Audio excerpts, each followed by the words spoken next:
Assalamualaikum warahmatullahi wabarakatuh. Berjumpa lagi bersama pecinta bola sejati. Apa kabar sahabat pecinta bola sejati? Semoga hari ini kita selalu dalam keadaan sehat walafiat. Hari ini saya akan membagikan video Bung Binder memberikan pemahaman kepada Bung Toel.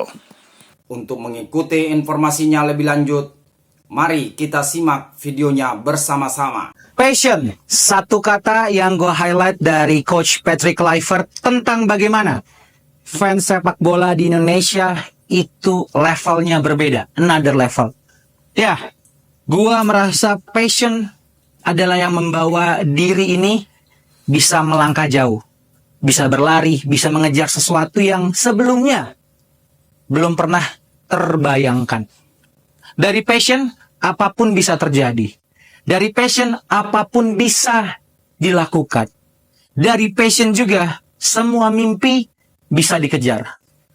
Dan gue harap ketika Coach Patrick Kluivert mengatakan tentang passion, semoga passion yang sama akan bisa disalurkan oleh Coach Patrick Kluivert ke para pemain timnas, penggawa Garuda, untuk bisa mengejar mimpi itu. Mimpi kita bisa melangkah jauh, mengejar sesuatu yang sebelumnya belum pernah kita gapai, yaitu Piala Dunia. Tentang proses, tentang bagaimana untuk mengejar hal itu, tentunya kita akan melihat di sisa 4 pertandingan kualifikasi Piala Dunia. Banyak narasi yang mengatakan sudah tidak percaya proses. Kita ingin lihat hasil. Namun, apapun itu nanti, berlarilah, kejarlah.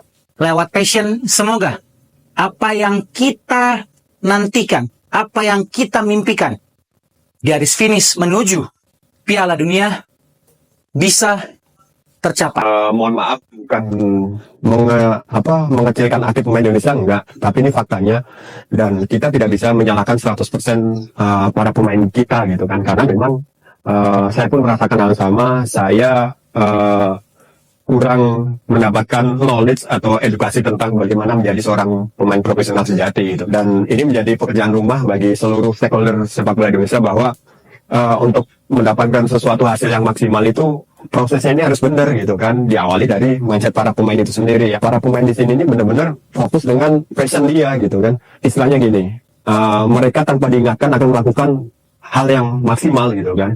Bukan mereka melakukan karena takut dari pelatih, takut diawasin oleh asisten pelatih seperti itu. Tapi mereka melakukan karena untuk diri dia sendiri. Banyak juga pemain Indonesia yang sadar akan itu. Tapi ya mohon maaf, kadang-kadang sesuatu yang benar, sesuatu yang bagus ketika mereka minoritas itu akan kalah dengan yang mayoritas. Disiplin itu sebenarnya hal yang terpenting dalam sepak bola. Disiplin ini adalah salah satu faktor kunci keberhasilan seorang pemain ataupun sebuah tim gitu. Contoh kecilnya misalnya seorang pemain ketika tidak mengikuti instruksi pelatih, tidak disiplin dalam menjaga lawan, tentu akan bermasalah untuk timnya. Ya mohon maaf, tidak semua, tapi kadang-kadang banyak pemain muda kita menganggap ini hal yang sepele gitu kan. Ketika yang sangat membedakan tuh ketika latihan, let's say jam 4, jam 3:04 itu udah ada di locker room. Jadi mereka sadar betul bahwa disiplin ini sesuatu yang sangat penting dalam sebuah kesuksesan ya, terutama disiplin dengan diri sendiri.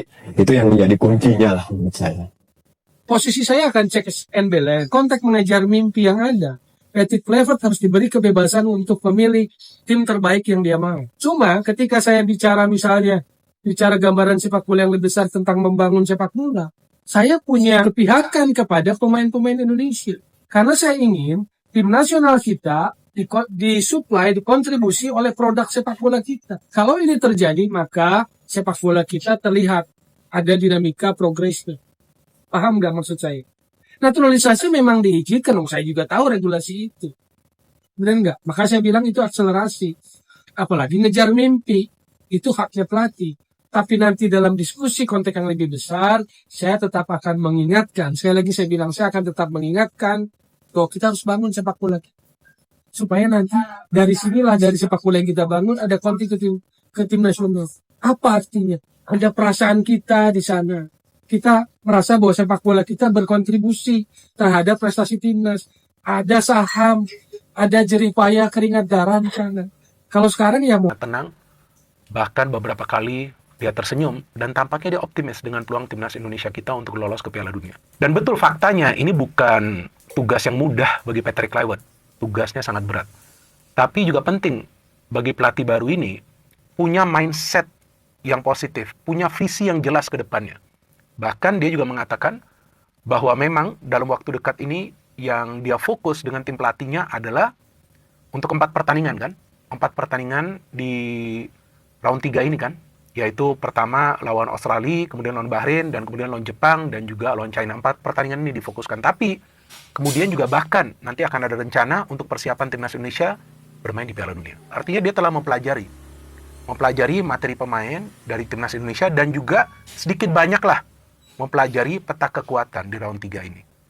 Dan artinya pada saat dia punya tugas untuk mengumpulkan sebanyak mungkin poin di round 3, artinya yang dia incar itu adalah poin demi poin dari setiap pertandingan.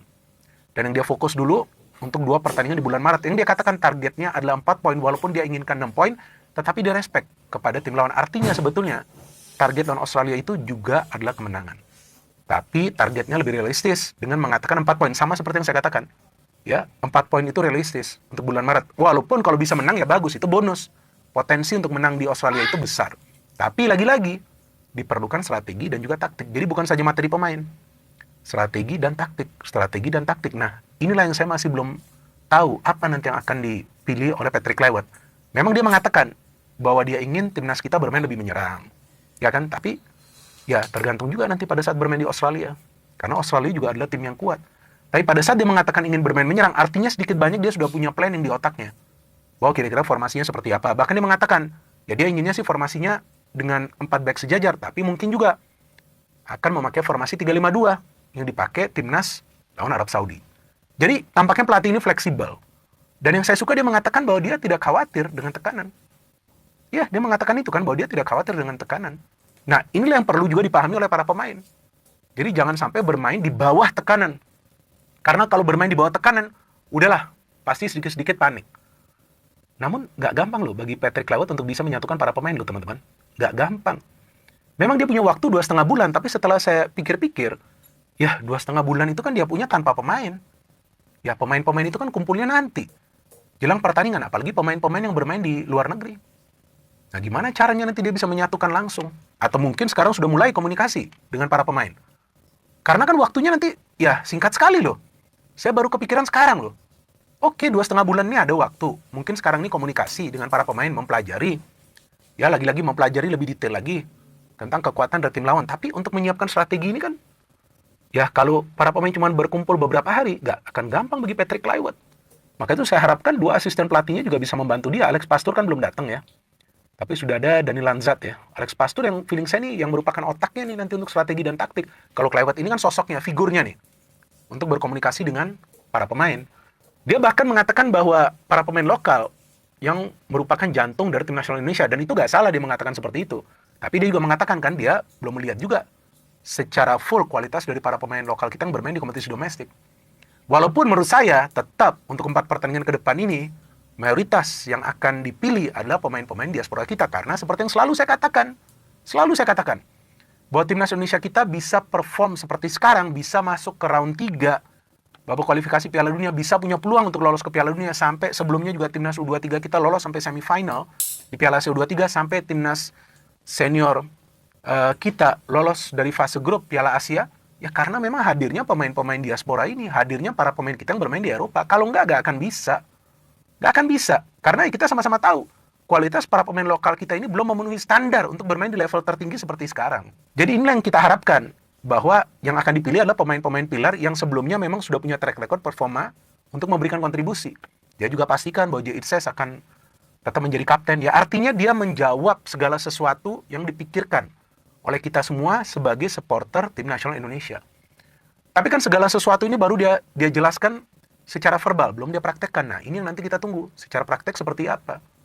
Karena tentu dia membutuhkan waktu juga untuk bisa membuat para pemain itu paham dengan game plan-nya, dengan asistennya. Jadi, saya feeling ya sekarang ini tentu yang akan dilakukan adalah komunikasi, dan juga seperti yang dia katakan bahwa dia juga sudah bicara dengan Jairo ya, Jairo Riedewald, artinya Jairo juga akan diajak untuk gabung ke timnas Indonesia. Nah, artinya kan dia punya dua misi, bukan cuma memajukan timnas kita, tapi juga agar mencari para pemain keturunan kita lain yang berada di luar negeri supaya bisa menjadi bagian dari tim nasional Indonesia, karena memang fokusnya untuk membawa timnas Indonesia ini mendunia. Jadi ya mau tidak mau memang diperlukan pemain-pemain yang bermain di luar negeri, yang punya garis keturunan Indonesia, yang punya darah Indonesia. Jadi itu yang memang sekarang juga akan dia lakukan. Dan saya pikir ya memang harus seperti itu kalau timnas kita mau bermain di Piala Dunia. Sambil juga nanti tentu harus ada upaya, ya kan, bagaimana membenahi pembinaan usia pemain muda kita dengan nanti adanya Dirtek. Nah itu juga penting. Jadi yang saya harapkan, oke, short term ini memang untuk Piala Dunia, tapi nanti ke depannya, long term ini, kan dia juga mengatakan nanti sudah ada rencana 4 tahun. Nah itu mungkin nanti akan dia jelaskan, karena sekarang udah fokusnya ini adalah untuk bawa timnas kita ini lolos ke Piala Dunia. Dan sikap optimis dari Patrick Kluivert inilah ya yang saya lihat adalah sinyal yang positif juga bagi kita semua. Ya bagaimana nanti hasilnya kita tunggu. Ya kan? Kalau sekarang saya sendiri